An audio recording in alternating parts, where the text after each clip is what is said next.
Who wants to share? You know, couple people, how can I use this in my work and my life? Who wants to share? We came up with having a regular attitude check. Attitude check, okay.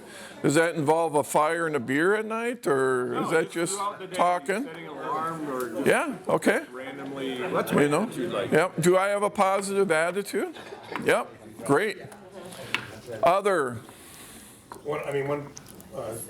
Someone in our group talked about that it's not just work, it's making sure that you're implementing things like this in your life too. Yeah, yep, absolutely, absolutely. What do you commit to do differently with this knowledge? Anybody want to share? Time block the embrace the suck. Scheduling, you're embracing the suck. Yeah. Put that on my calendar when I get home today. That's awesome. Great. Other ideas? What do you commit?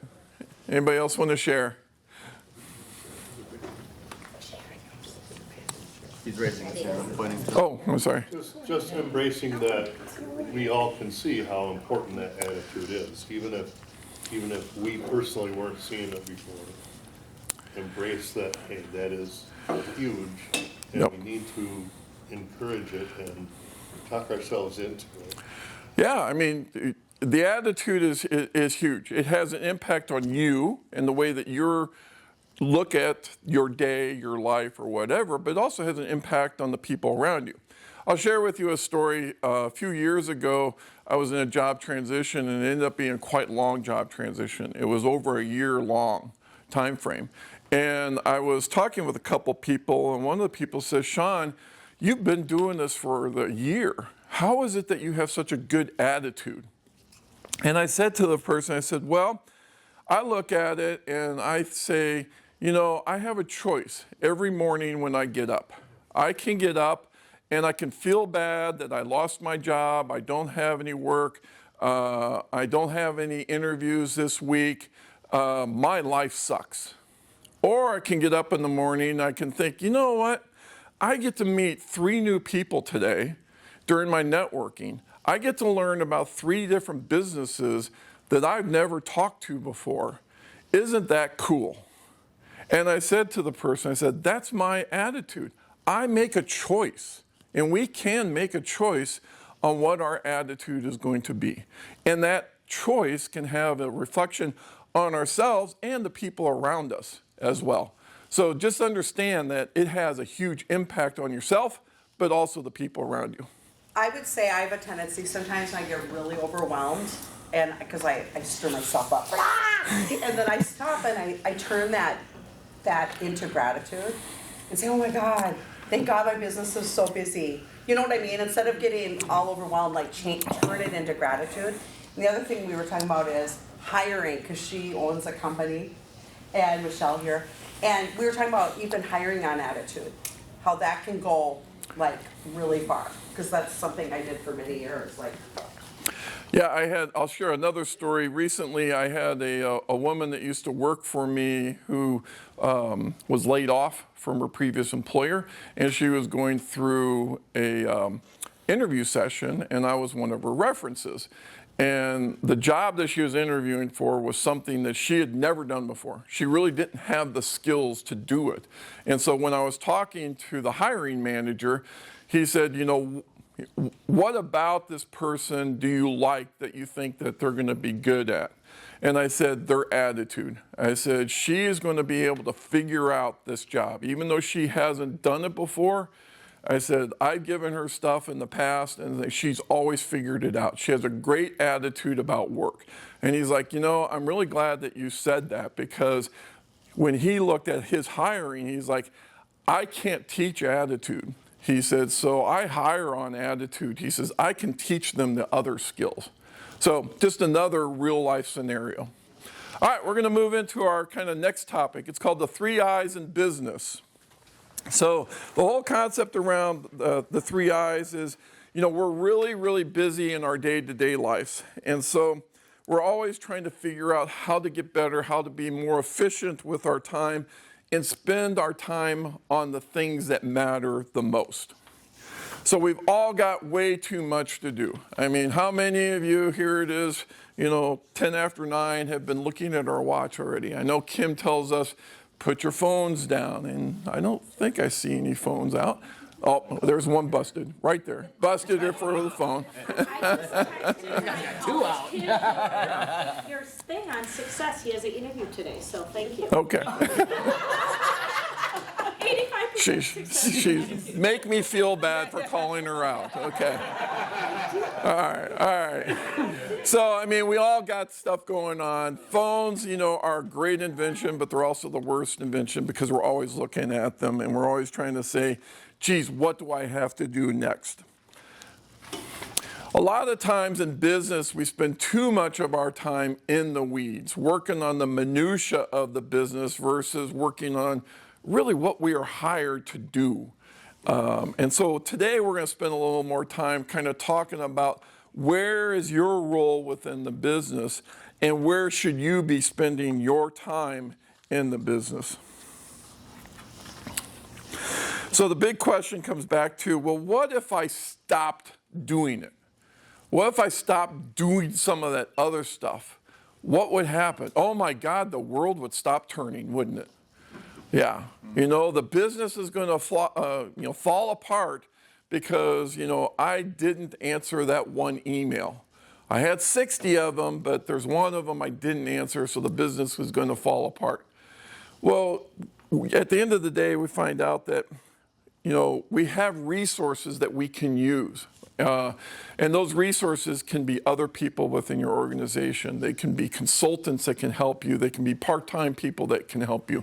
So you have to figure out kind of what those priorities are and what are the resources that you can use to take the things of less importance and less a priority for you and your level within the business and find someone else to help you with that. By not knowing everything that's going on, and that's a lot of time what happens, especially with business owners and small business owners, they feel that they have to have a pulse on everything. I got to know everything that's going on. Well, what happens if you didn't do that? Oh my God, there's that fear. The fear of not knowing every detail of what's happening in my business. The fear of not knowing everything that's, if I'm a salesperson, that's happening in the sales organization and such. Guess what? That fear will go away. You'll find out. So you don't have to do it all. You can find resources to help you. There's resources even within a lot of the NIA groups. There's a lot of people that work with virtual assistants. I've used some virtual assistants in the past, a lot of part-time work. I've been a proponent over the years to learn that I don't have to have people to do a job full-time. Especially in small businesses, you may not be able to have someone to do a job. A prime example might be a finance person. If you're in a small business, I can't afford to have a CFO, but guess what? There's a lot of people out there that do fractional work. They can work with you for 1 day a week or 2 days a week, or maybe it's a couple days a month. Same thing on the HR side. Well, I've got 20 people. Do I really need a dedicated HR person? Well, maybe not. Maybe you can outsource that. So there's other ways that you can get to the outcome, get to that knowledge that you need, but you don't have to do it all yourself. So as I mentioned before, it's really about focusing on what's important. That old 80-20 rule of what's 80% of my job that I should be spending most of my time on, those results. And what are the resources that I have in order to be able to accomplish that? So Michael Gerber is really the one that came up with this idea of the 3 I's of the business owner. And he says that, hey, owning a business isn't about micromanaging. It's about giving to others as a business owner. So 3 I's of the business owner, the way that he kind of presents it is as an entrepreneur, a manager, and a technician. So I know that not everybody here is a business owner. So this business, the entrepreneur could be the business owner. The manager could be, your salesperson within your organization.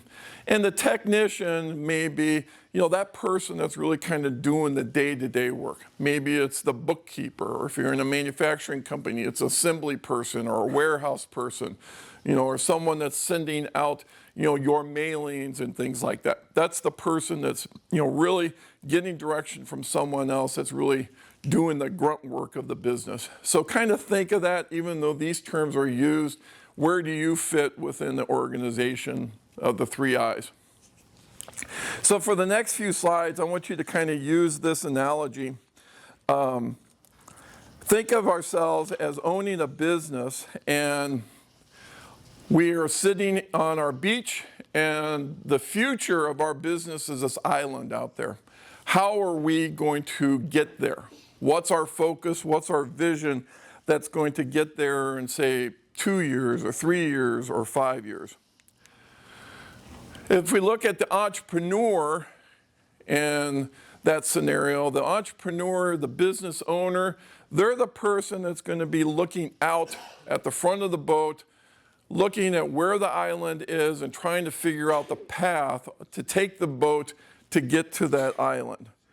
They may ask questions such as, what if we did X? Or how could I do this, or more of this, or less of this, or whatever. The manager is going to be the person that's kind of that mid-level person. A lot of times they're focused on the past. So they're going to see, what are the results that we just got? Okay, so for example, what was our sales last month?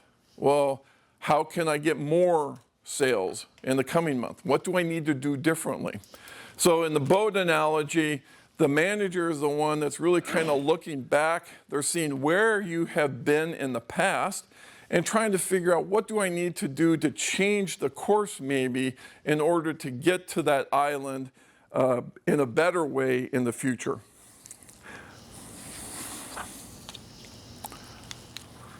The technician, as I said, is the person that's really kind of got their head down.